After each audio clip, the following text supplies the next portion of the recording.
Alors, donc dans cet exemple, c'est déjà pas mal hein, en termes de généralité. Le système d'équations que l'on récupère, c'est un moins dui sur dt, c'est toujours le moins laplacien en grand X de ui. C'est un h de xi et de gradient xi ui. Et ensuite, c'est un plus somme sur j différent de i de dh sur dp en xj, gradient xj uj, multiplié produit scalaire avec le gradient xj de ui. Et tout ça, c'est égal à un f de 1 sur n-1, somme sur j différent de i, de delta xj. Bon, la condition terminale ne bouge pas. C'est un peu plus simple, un peu plus court. Donc on a une brave équation en xi, j'ai un laplacien complet, et le contrôle optimal, bon, il ne dépend plus de m tout entier, il dépend du gradient xj uj. Évidemment, implicitement, ça dépend de la mesure empirique, mais très implicitement. Donc, juste pour que vous vous représentez un petit peu mieux ce qu'est ce bazar-là.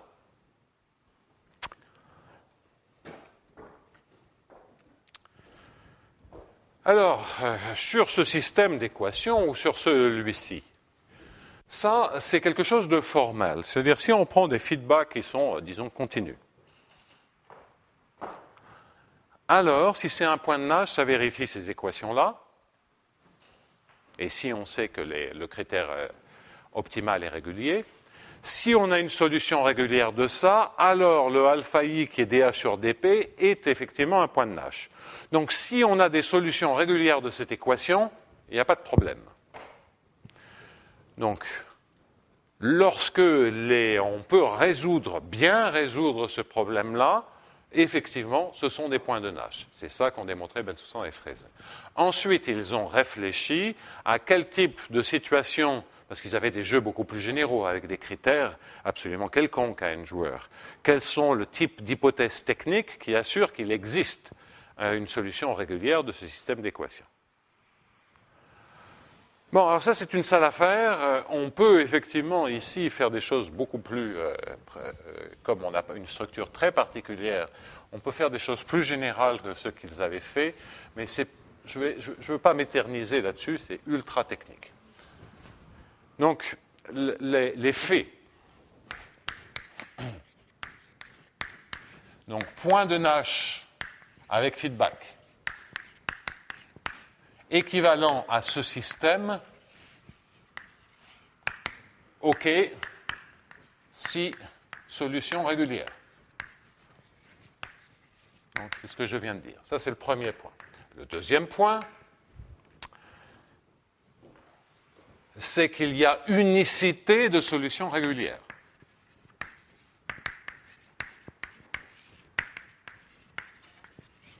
Alors ça, c'est pas compliqué. Pourquoi c'est pas compliqué? C'est parce que ce sont des équations paraboliques. Alors certes, c'est un système, mais si elles sont régulières, ça reste des ressorts habituels de techniques de dp. En revanche, l'existence nécessite des hypothèses de comportement. En général, dans Bensoussan-Fraise. Donc ça, c'est pour Bensoussan-Fraise. Il se trouve que ici, au vu de ces conditions d'indisségabilité, plus un certain nombre d'hypothèses techniques que j'ai faites et que j'ai un peu cachées, ici, modulo des conditions sur lesquelles je ne veux pas entrer, sur la dépendance en X dans l'hamiltonien, eh bien, l'existence de solutions régulières est OK. Ici, existence de solutions régulières, c'est OK de manière très générale, en général. Alors, il y a quand même une hypothèse par rapport à tout ce que je vous ai dit. Il y a une hypothèse qu'il faut faire. Donc, je vais écrire ça ici, mais autrement, il faut que ce soit uniformément M. Alors, il existe une constante explicite, mais ça, je ne veux pas.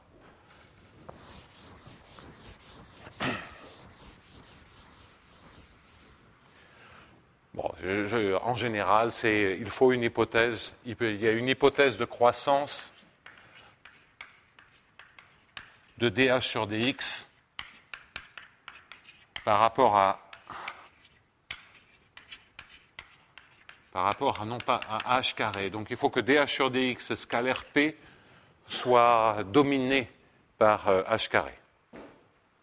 Donc si h, imaginez à nouveau si vous prenez un exemple, si vous prenez tout à variables séparées, si vous prenez un L de x et de alpha, mon L0 de x et de alpha il y a 5 minutes, supposez que je continue, je fais un L1 de alpha plus un petit f de x.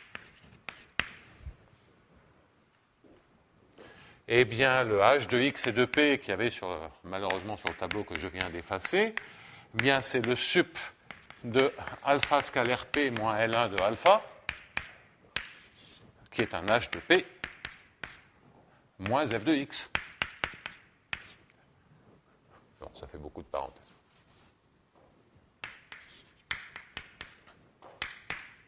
Bien, si vous êtes à variables séparées, vous voyez que le f' de x, le dH sur dx scalaire p, ça fait f' de x scalaire p, c'est au plus linéaire à l'infini. Tandis que l'hypothèse faite sur L m'assure que le h de x et de p est surlinéaire. Donc si vous êtes à variables séparées, il n'y a pas d'hypothèse. En général, donc, et en plus j'ai même droit à du h carré. Bon, donc, modulo mais si vous avez des dépendances en x et p, beaucoup plus compliquées. Donc, il y a des hypothèses techniques qui font qu'on peut avoir des estimations a priori sur le gradient en xi par rapport à ui. Bon. Donc, ces hypothèses techniques, je n'en parle pas. C'est pas un gros problème. Donc, existence de solutions régulières, OK. Modulo des hypothèses qui portent fondamentalement sur dH sur dx scalaire p.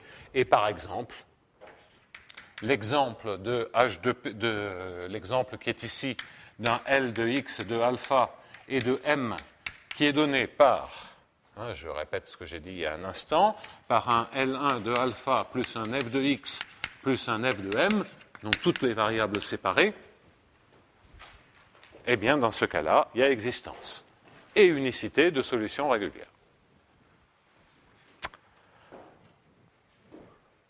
Donc voilà, débarrassé. Et bien entendu, si vous avez l'unicité, vous voyez que cette hypothèse de symétrie par rapport au xj n'est pas une hypothèse. Donc en fait, si les solutions existent, on a la propriété de symétrie, grâce à l'unicité. Parce que le problème pour ui est totalement symétrique par rapport aux autres variables xj. Symétrique par rapport aux autres variables xj, symétrique à travers la somme par rapport aux autres variables xj, symétrique par rapport aux autres variables xj. Donc, si le problème est symétrique par rapport aux autres variables xj et qu'il y a unicité, la solution est symétrique par rapport aux autres variables xj. Bien. Donc ça, ce n'est pas une hypothèse. La vraie hypothèse, c'est dire il existe une solution. Et on peut le démontrer dans certains cas. Alors, voilà où on en est. On a ce système pénible d'équations, et vous voyez toujours cette problématique de à n joueurs c'est compliqué, à un continuum de joueurs c'est plus simple. Ça c'est n joueurs, n équations dans Rd puissance n. Avec une structure où même l'existence est complexe, on a du mal à manipuler ces trucs-là. Les estimations a priori sont pas simples, on n'a pas de stratégie, personne ne sait face à ces histoires de points de Nash à n joueurs pour de tels systèmes de DP. On a des cas particuliers où on trouve la bonne astuce qui permet d'avoir des estimations a priori et d'avoir un résultat d'existence et donc d'unicité.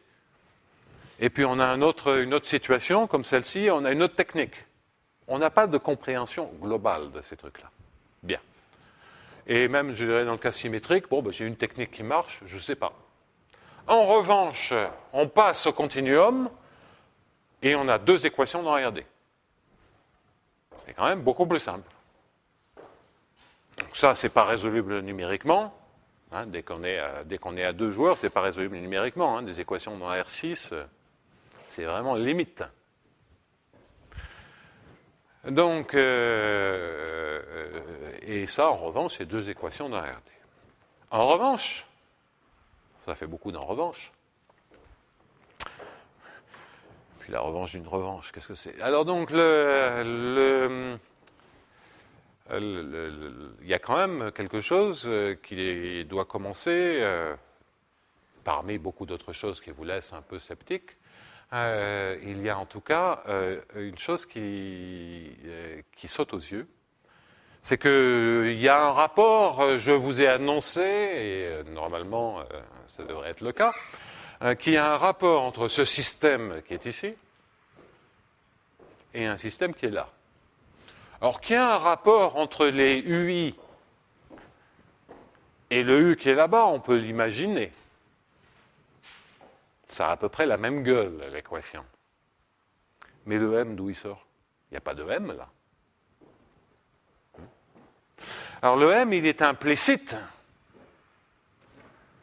dans le fait que je suis en train de regarder les mesures empiriques.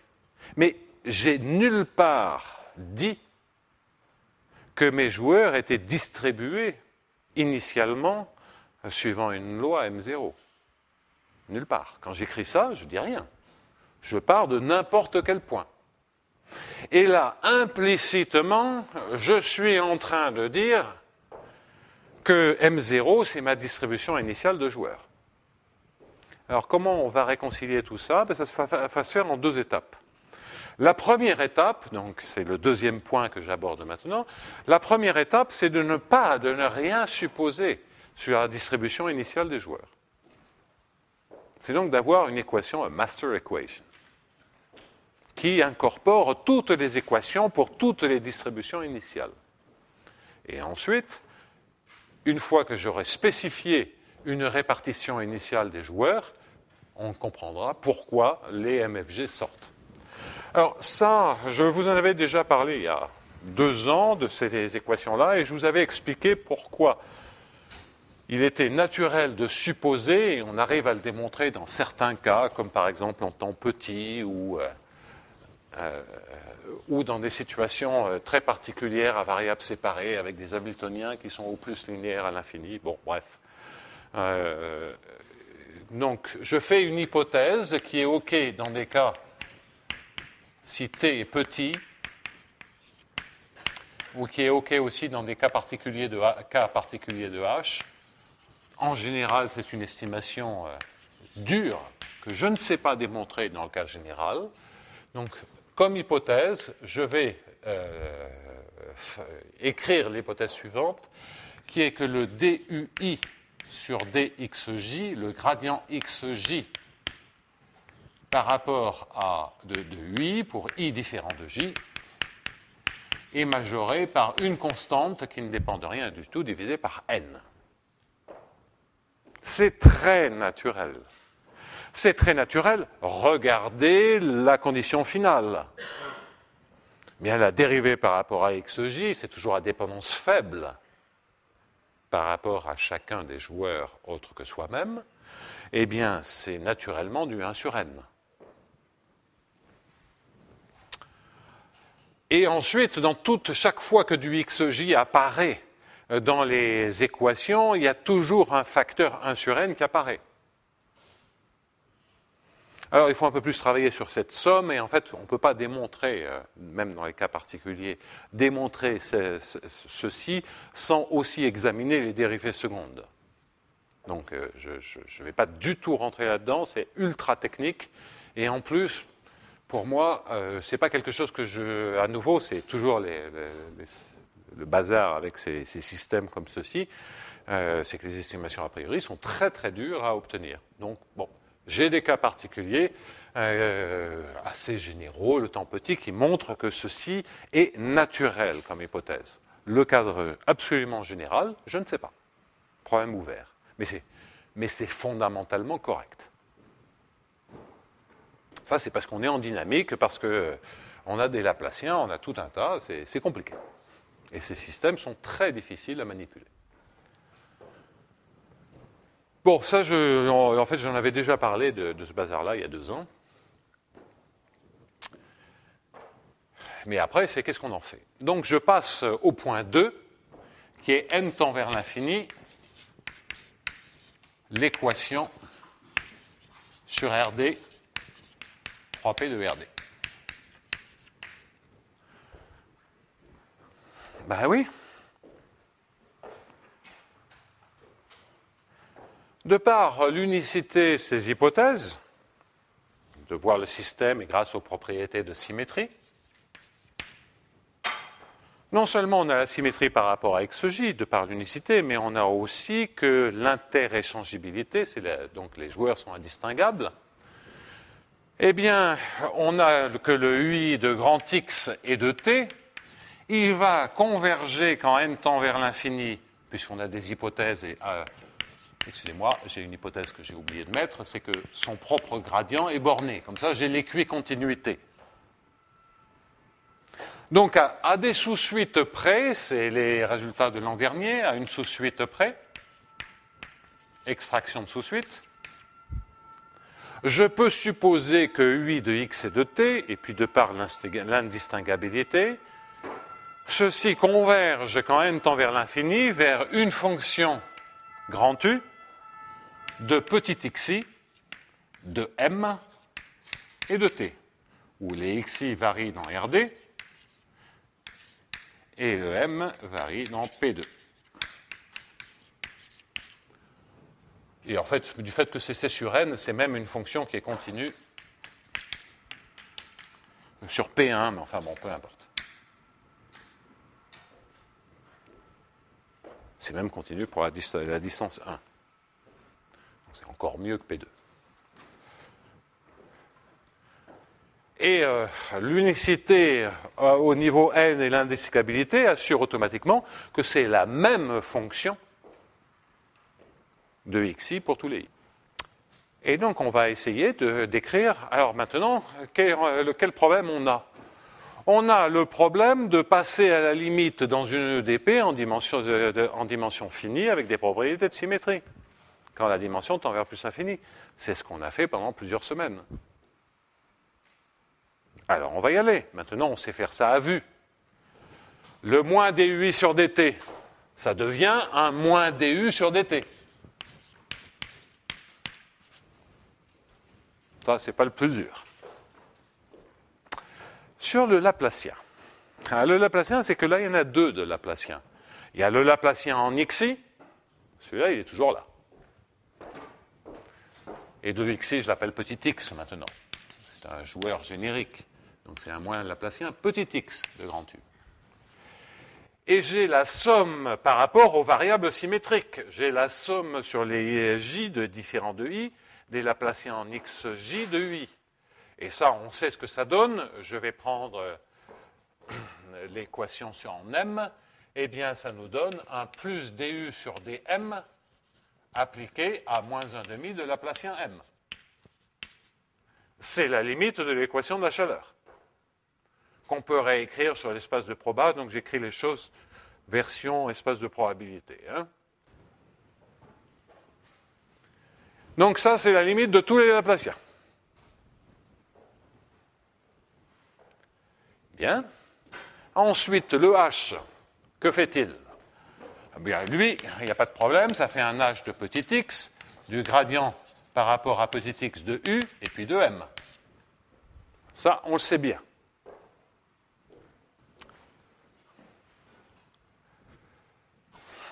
Alors, ensuite, passons un tout petit peu de temps sur ce terme-là. Je vais d'ailleurs pouvoir effacer tout le reste, parce que dans un peu de temps, je vais oublier ces horribles points de neige.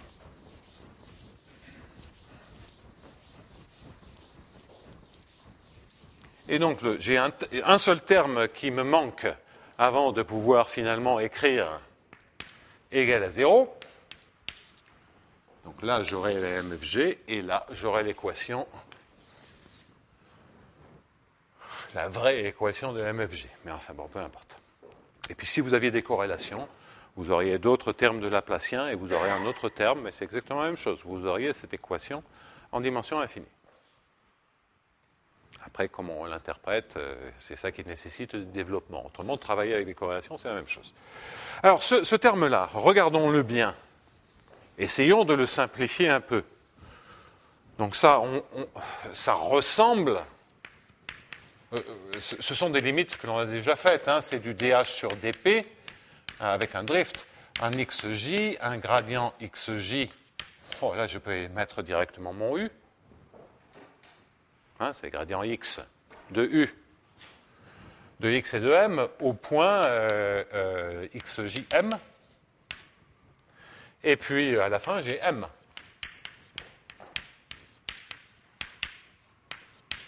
Donc là, je suis en train de sommer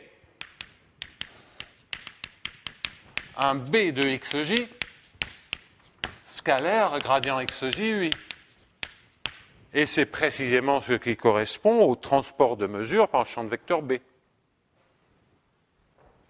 Eh bien ça, on a identifié ce que c'était la limite pour de tels, en fait même pour des opérateurs comme ceci, une fois que j'ai extrait cette chose-là, donc c'est même pas formel ce que je suis en train de faire, c'est une dérivation rigoureuse avec tout ce que j'ai mis en place. On a une solution, si on suppose qu'il y a des solutions comme ceci, et ce que l'on peut démontrer dans certains cas, on a une solution au niveau du problème terminal qui est donnée par le dernier terme étant un du sur dm dans la direction qui est dh sur dp. Oui, c'est dans le champ de vecteur B, donc c'est dh sur dp de x, gradient x u, et m.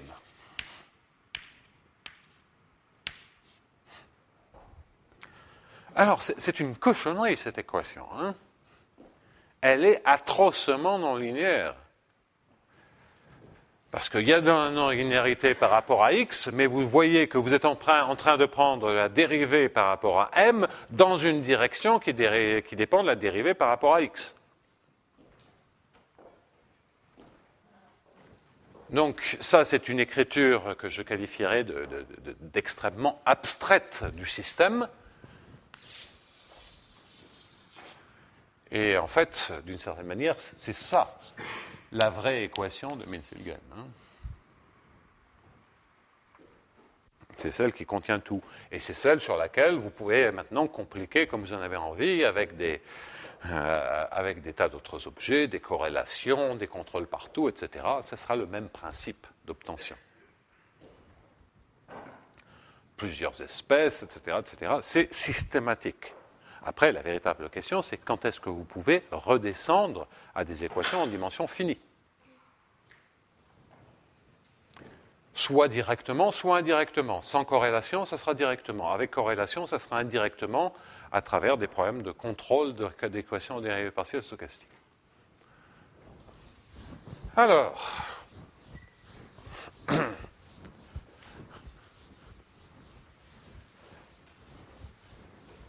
bien, on a existence d'une solution de ce problème-là par modulo les hypothèses que l'on peut démontrer dans certains cas.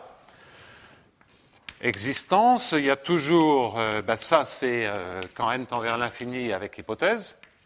Si je renforce un peu les hypothèses, en mettant des hypothèses sur les dérivées secondes, j'aurai un objet qui a des dérivées secondes, et il y a unicité de solution régulière, c'est comme en dimension finie.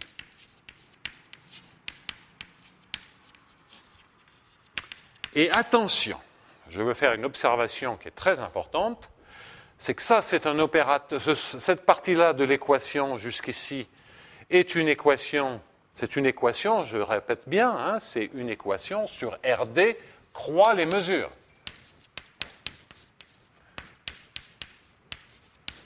Jusqu'ici, c'est une équation qui préserve la comparaison, qui a le principe du maximum, cet opérateur-là, bien qu'il n'y ait que des dérivés qui apparaissent, ne préserve pas le principe du maximum.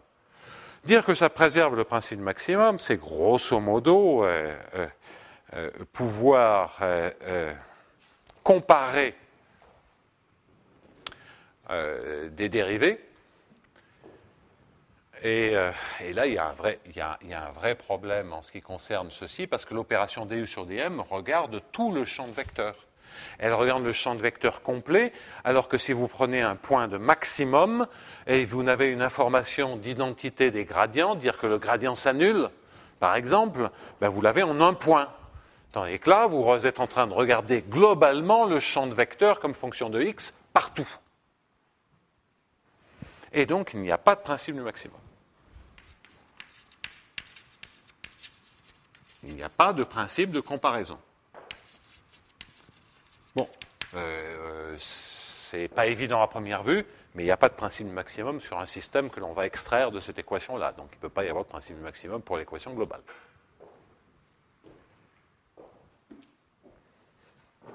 Bon, alors c'est ce qui correspond quand même quelque part au fait que ce n'est pas une équation simple.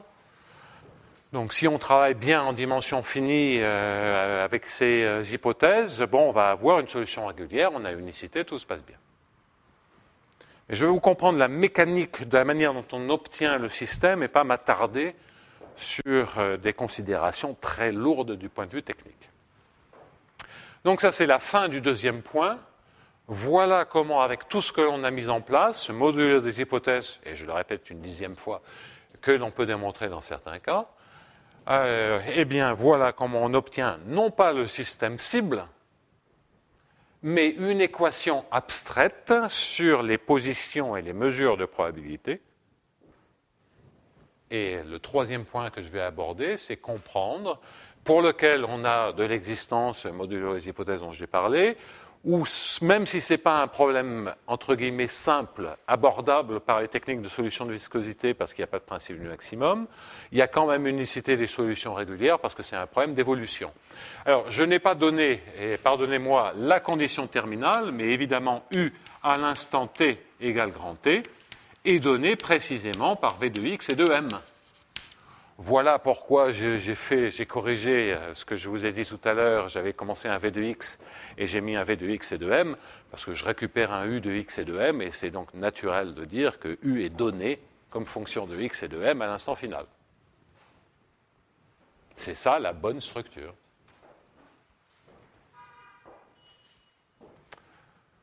Bon, on sent bien que ça ressemble, mais là-dedans, m est une variable, là, m est une inconnue.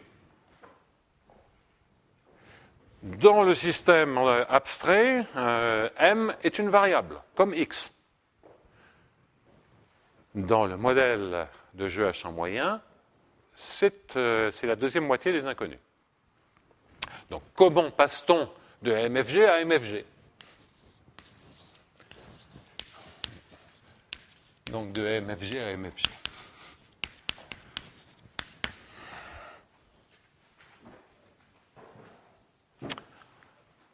Eh bien, on va passer de MFG infini, en dimension infinie, au MFG en dimension finie, en observant que la partie en M de l'équation, je vais avoir des craies de couleur. Non, le jaune, je ne peux pas. Alors, donc, il y a cette partie-là, et cette partie-là, qui est la partie qui diffère le plus. Cette partie-là, qu'est-ce que c'est? Ça correspond quand même, si j'écris un du sur dt, à une équation de transport. C'est du transport de m sur le u. Et donc, ce que je vais faire, c'est faire une intégration le long des caractéristiques pour cette partie-là de l'équation. Et donc, on a l'habitude d'intégrer des équations de transport le long des caractéristiques, mais c'est en général par rapport à toutes les variables. Et donc là, ce que je vais faire, c'est une intégration le long des caractéristiques partielles par rapport à la variable m. Donc intégration, l'idée, c'est intégration par rapport le long des caractéristiques en M uniquement.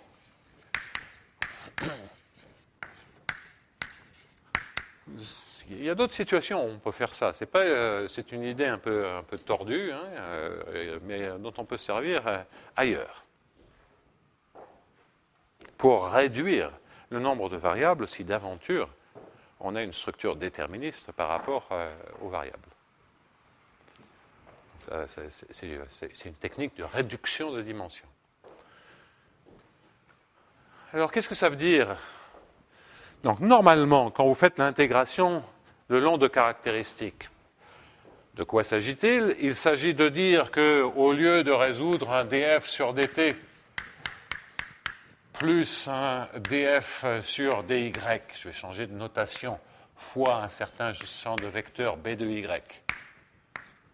égale à 0. Non.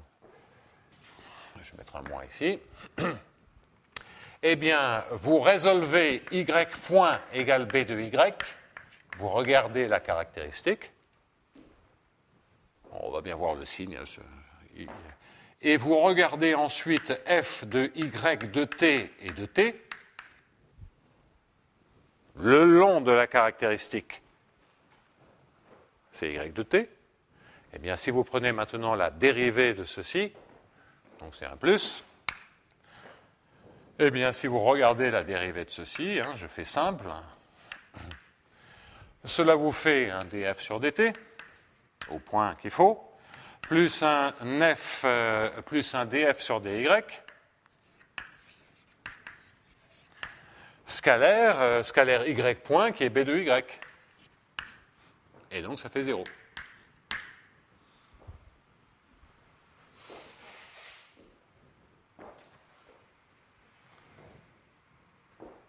Et donc, f au point y de t et t est donné par f0 de petit y. Donc, modulo la détermination du flot y de t, ben vous avez calculé votre solution simplement en intégrant la caractéristique. Bon, ça c'est le principe. Faisons en place ça, mais le y c'est les m, et puis les autres on n'y touche pas.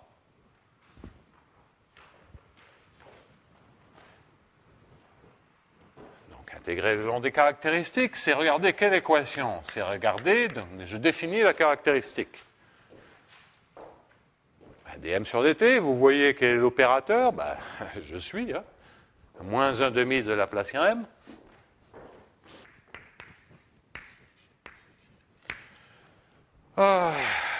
Je prends l'opérateur qui est ici.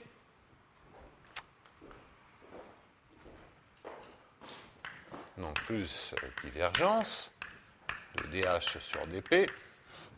Bon, et ça en fait je l'ai fait sur l'équation duale. Donc je triche un peu, ça c'est sur l'équation directe, mais normalement c'est sur l'équation duale que vous avez aussi l'intégration par caractéristique. Si vous l'avez sur le f, par dualité, vous l'avez sur le m aussi bien.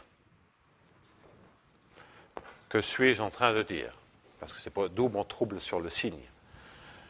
C'est que si maintenant vous prenez, je vais être à court de notation, des P comme mesure de proba, et que vous regardez dP sur dt moins la divergence de B fois P,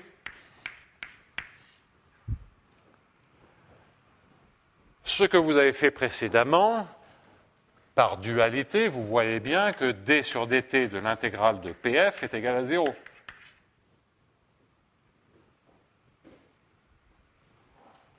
Et donc, cela veut bien dire que l'intégrale de P de t fois F de t est égale à l'intégrale de P de 0 fois F0. Et ça veut bien dire que si on a transporté F par l'équation différentielle ordinaire, ça veut bien donc dire que P de t est l'image de P0 par le flot, en termes de mesure. Donc ça, c'est l'intégration le long des caractéristiques. Et donc voilà pourquoi vous avez une divergence. Hein. On est bien obligé d'écrire la vision en M de transport de mesure associée à ces champs de vecteurs. Donc, bref, faisons court.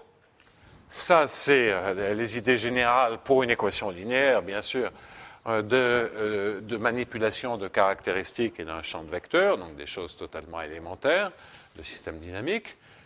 Je regarde l'équivalent en dimension infinie, eh bien ça se trouve être précisément résoudre l'équation correspondante à la direction de dérivation par rapport à m, c'est-à-dire moins 1 demi Laplacien m plus dh sur dp, et transporter m le long de cette direction, ce qui se fait par dualité et par divergence.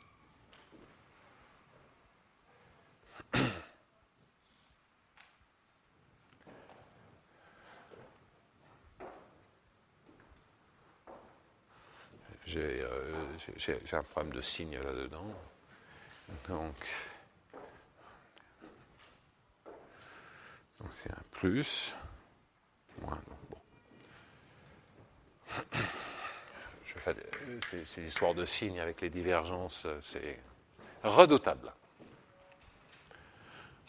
Donc on résout ce problème-là en m de t égale m0. Et ça, qu'est-ce que c'est tout à coup de dire ça? C'est de dire que maintenant je fais une hypothèse sur la répartition, la densité initiale des joueurs. C'est ça que ça veut dire.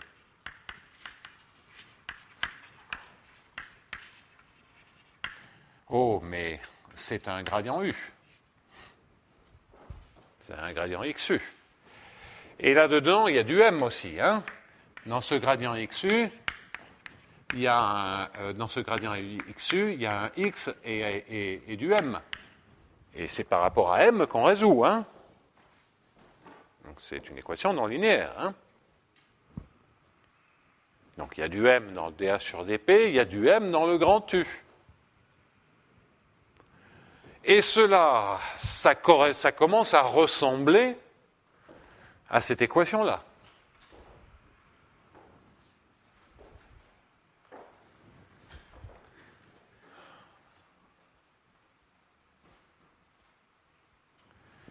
J'ai vraiment le sentiment confus que je me suis trompé dans les signes. Si je prends ici un demi de gradient U carré, c'est gradient U.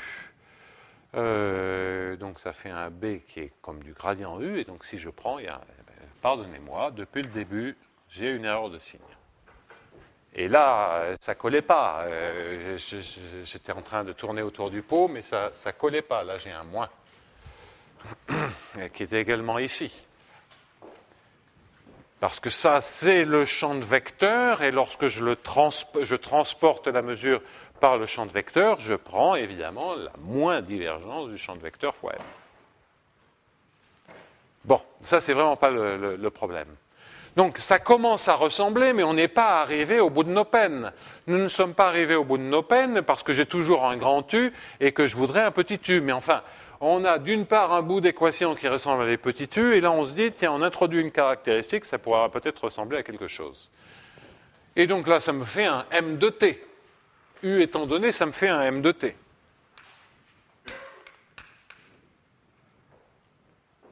Et les Minfield-Games sont obtenus en disant que mon petit U de X et de T, c'est en fait mon grand U de X de M de T et de T.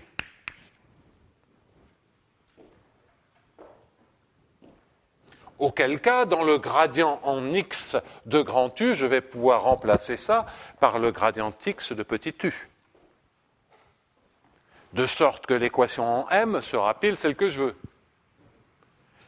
Et la véritable question qui est ici, est donc égale gradient x de petit u de x et de t, et donc la véritable question, c'est l'équation en m maintenant, c'est bon.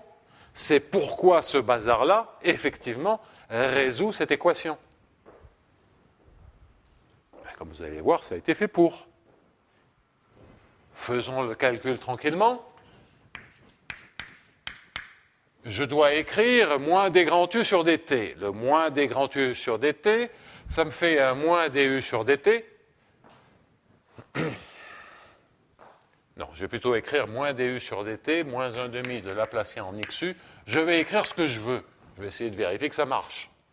Plus un h, je ne réécris pas tout le bazar de variables, égal. Ce que je veux trouver, c'est 0. Et rassurez-vous, même si j'ai fait des erreurs de calcul, j'y arriverai. Donc, moins du sur dt pour 1 demi de Laplacien xu plus h, etc. est égal à quoi? Est égal à le moins du sur dt, rien à dire. Le moins du sur dm fois m point. Et puis, je passe à la suite de l'équation, mais ça fait... Ça, c'est la variable en m, même si c'est une fonction de la variable physique y, ça n'a rien à voir avec la variable x. Donc, c'est un moins 1 demi de Laplacien en x de grand U au point x m de t. J'ai oublié le temps. Bien. Quand je mets ça paraît être un grand X, c'est un petit x. Ensuite, j'écris mon h, c'est un h de x. D'accord? Et de gradient xu. Bien. Mais ça, c'est le gradient en x en grand U. Et là, qu'est-ce que l'on reconnaît? Eh bien, ce qu'on reconnaît, c'est exactement l'équation qui est en U, puisque j'ai choisi m point pour être exactement ce qu'il faut, c'est-à-dire les deux termes manquants de l'équation. Vous récupérez, lorsque vous remplacez m point par plus 1 demi de Laplacien m moins le bazar qui est là, vous récupérez exactement ce qui vous manquait dans l'équation. Alors, ce que j'ai... Là, je n'ai pas été cohérent. Je vous avais toujours dit que lorsque l'on faisait du transport par champ de vecteurs, ce que l'on récupérait, c'était du sur dm. Oui, maintenant, je vois mon problème. C'est par l'opérateur dans la direction moins divergence de bm qui correspond au transport par b. Ce n'est pas dans la direction b, c'est dans la direction, si j'écris ça comme un gradient formel, c'est ici ce que j'ai, c'est l'opérateur de transport correspondant à ce champ de vecteurs, c'est-à-dire un moins divergence de dh sur dt fois toutes les variables fois m. C'est bien ça le bon opérateur. Eh bien, donc, ce que vous voyez, c'est qu'effectivement, le m point qui est ici correspond exactement aux parties soulignées manquantes de l'équation dans lequel, par ce que j'ai fait ici.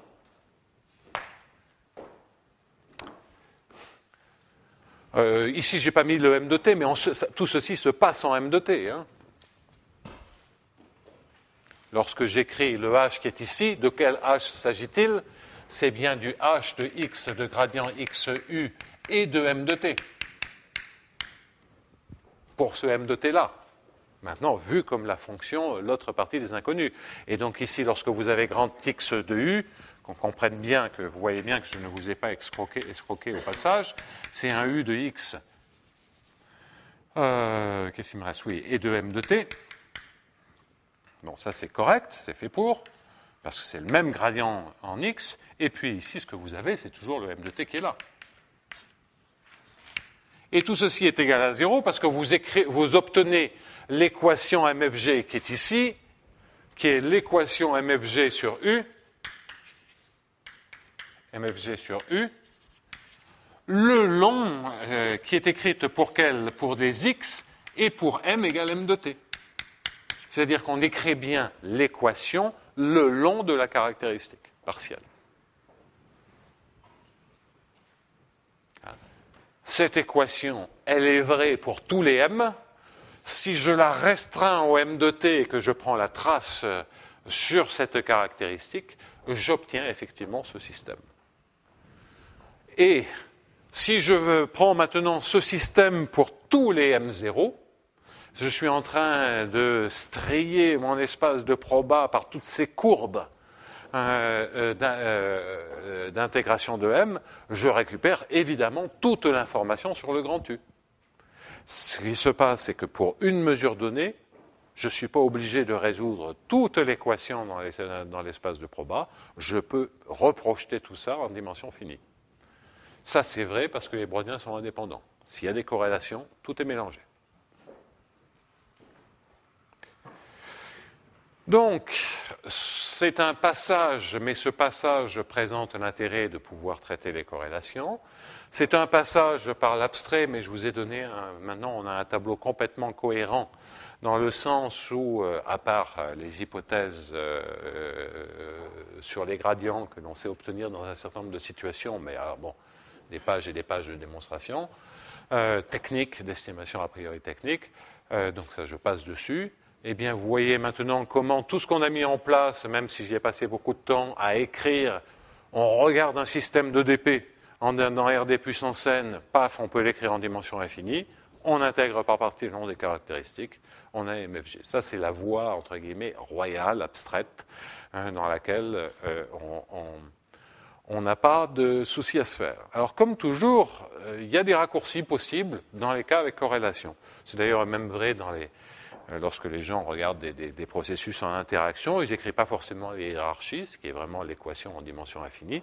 Ils essaient de démontrer directement la propagation du chaos et récupérer l'équation limite sans passer par l'équation en dimension infinie. Bon. Donc, il y a la possibilité de faire un raccourci. C'est ce que je vais vous expliquer dans les quelques instants qui restent.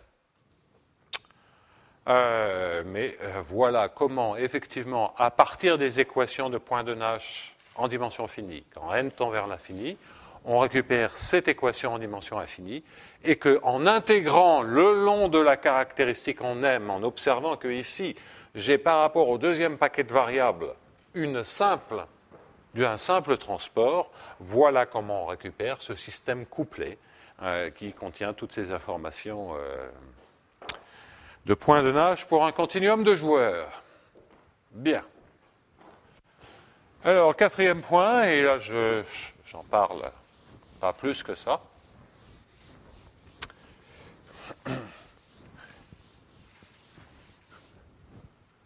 C'est de dire que se passe-t-il lorsque peut-on faire une dérivation directe sans passer par la dimension infinie, même si on va se servir de choses qui sont...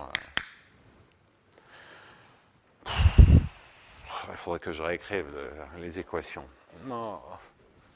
Donc, moins dUi sur dt. Allez, on va... Courage.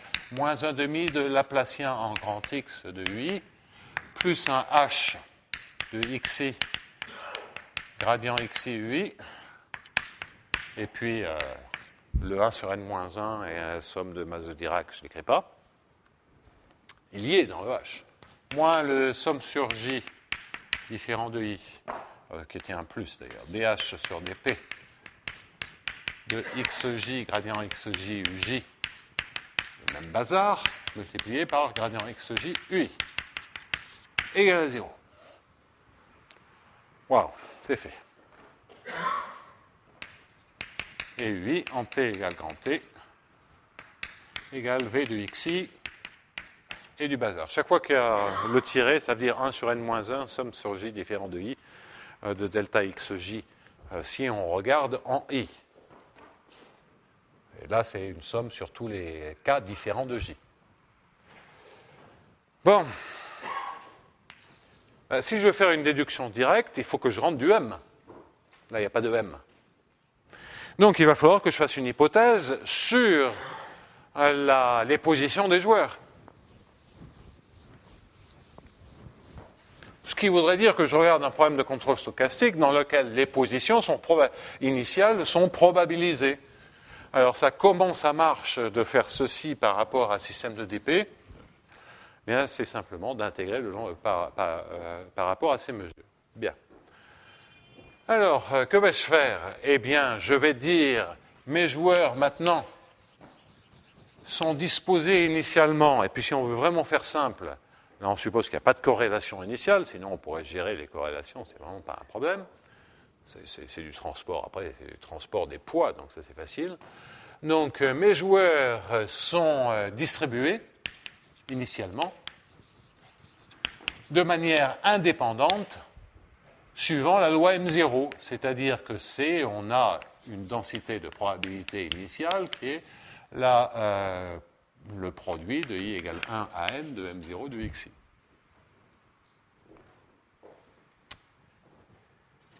Donc ça, c'est ma densité initiale, M0, M grand N, 0.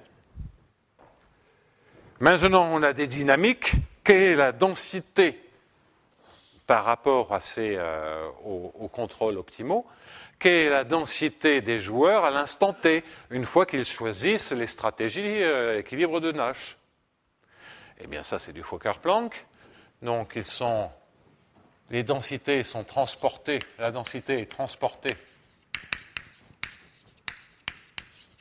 par la dynamique, entre guillemets, optimale, au sens équilibre de Nash. En d'autres termes, que l'équation, une fois que chacun a choisi son feedback, bien l'équation de transport sur la mesure, c'est dmn sur dt, moins 1,5 de Laplacien par grand X de Mn. Et puis, ce que je vais récupérer, tous les feedbacks sont les mêmes, c'est la somme sur tous les I, de 1 à N. Cette mesure, c'est évidemment une mesure sur RD puissance N. La densité de tous les joueurs.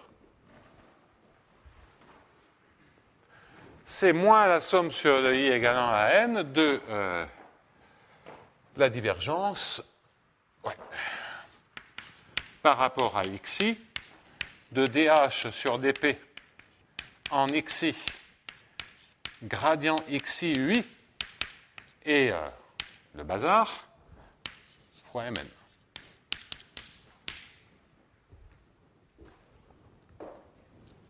Et maintenant, si je m'intéresse au coût pour un joueur I, étant entendu que j'ai probabilisé tous mes joueurs, que dois-je regarder? Je dois regarder l'intégrale de UI fois Mn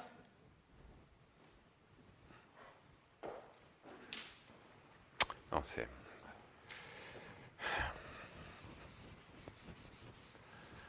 ce que je dois faire, c'est a priori en déduire.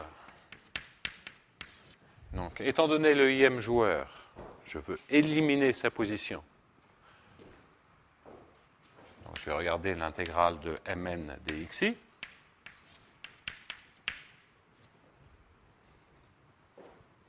Et ça, c'est la manière dont les autres joueurs sont distribués que le IM. Et enfin, regardez l'intégrale de UI, Mn sur UI.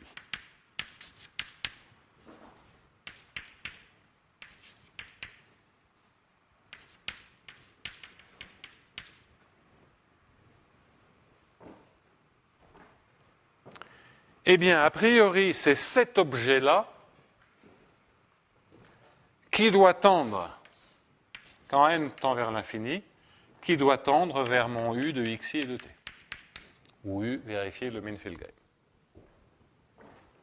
Tandis que Mn, asymptotiquement, au sens de Hewitt et Savage, se comporte comme le produit des M, c'est-à-dire que ça tend vers une mesure de proba sur une mesure de proba qui est concentrée sur M de t.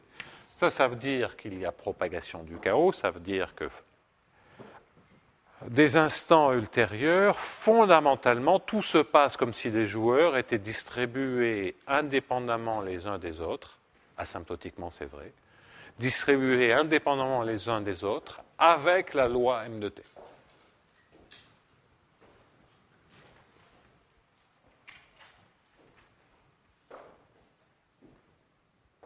Et donc là, ce que je suis en train de regarder, c'est le coût moyen. C'est le coût moyen par rapport aux positions des autres joueurs.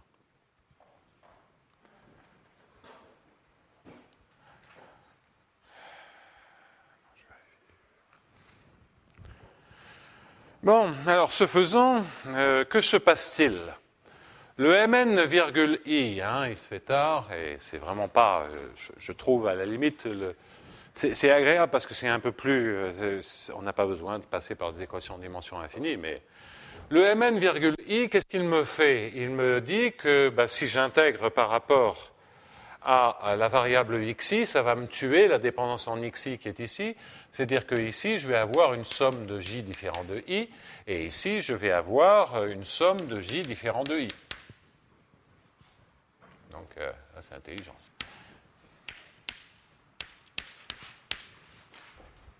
Et ça, c'est l'équation satisfaite par Mn virgule I. Mn virgule I, là, il n'y a pas de problème, à ceci près que ici, je dois bien écrire une intégrale de Mn.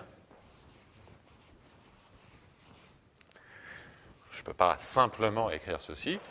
Une intégrale de Mn fois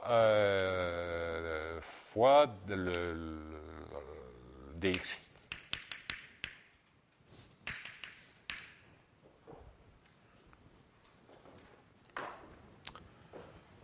Bon.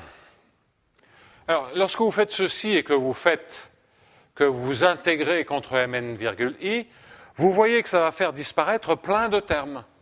Ça va faire disparaître ces termes-là par simple intégration par partie. Ça va faire disparaître le terme de tous les Laplaciens. Et ce avec quoi, la difficulté fondamentale que vous allez avoir, c'est de prendre l'intégrale de h de gradient xu, iu, ui, mn virgule i,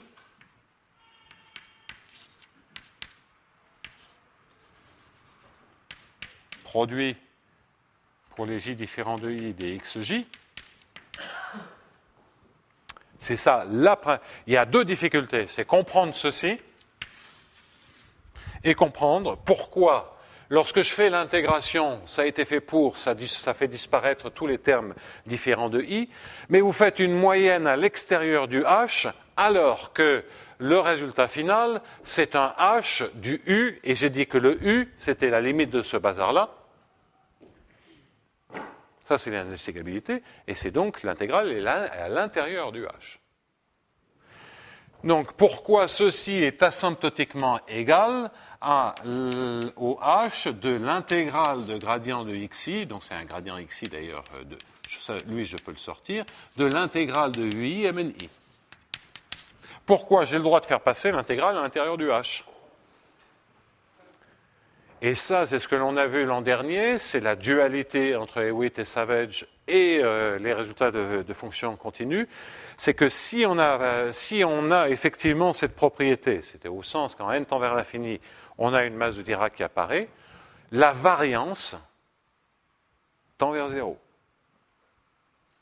Et donc, prendre le carré de l'espérance ou l'espérance du carré, c'est la même chose. Prendre une fonction de l'espérance ou l'espérance de la fonction, c'est la même chose. Donc je vous avais expliqué, je vous avais dit l'an dernier, on peut commuter intégrale et prise de h. Pour ce faire, il faut se servir du fait qu'on a une fonction qui dépend faiblement de chacune des variables. Donc pour faire ceci, il faut se servir du fait que gradient xj ui est majoré par c sur n. C'est ça qui entraîne cela. Bon.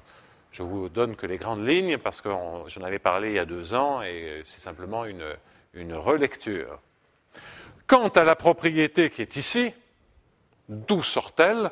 Eh bien, à nouveau, je reviens donc à l'équation en Mn, c'est une somme sur tous les j maintenant, et il n'y a pas d'intégrale qui est ici. Donc là, ce que vous avez, c'est une équation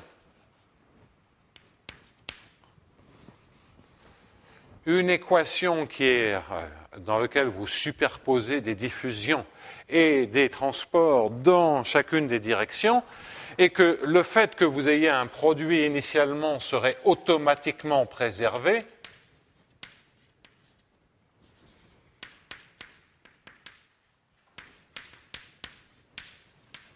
Serait automatiquement préservé si d'aventure l'objet qui est ici était un B uniquement de xj et de t, si vous saviez ça, si ça ne dépendait que de xj, mais ça serait automatique. Il suffirait de résoudre paquet de variables par paquet de variables. On aurait B de xj et de t, ça entraînerait ceci automatiquement. Et en fait, on aurait même préservé l'indépendance des particules. Des joueurs. En revanche, ce n'est pas tout à fait vrai. Dans le sens, d'accord, ça dépend que de xj. Ça dépend de rien du tout. C'est une mesure, fondamentalement. Donc celui-là, pas trop de soucis à se faire. Donc concentrons-nous, pensée variable séparée, on ne le voit même pas ce terme-là. Donc celui-là, il n'est pas gênant. En revanche, ça ne dépend pas que de xj. Puisque ça dépend de xj, mais uj dépend de toutes les variables. Donc ça dépend aussi des xk pour k différents de j, mais ça en dépend faiblement. Donc fondamentalement, asymptotiquement, on le sait d'après ce qu'on a vu tout à l'heure, fondamentalement, ça c'est un B de xj, de m et de t. Donc ça dépend bien que de xj, asymptotiquement. Alors fondamentalement, si vous faites l'hypothèse que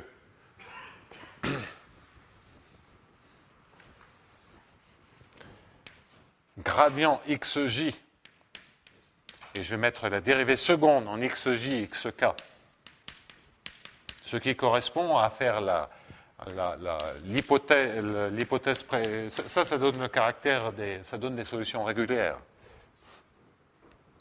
Si vous faites cette hypothèse pour j différent de k, qui est l'hypothèse naturelle, eh bien, vous voyez que la dépendance qui est ici est très faible dans les autres variables.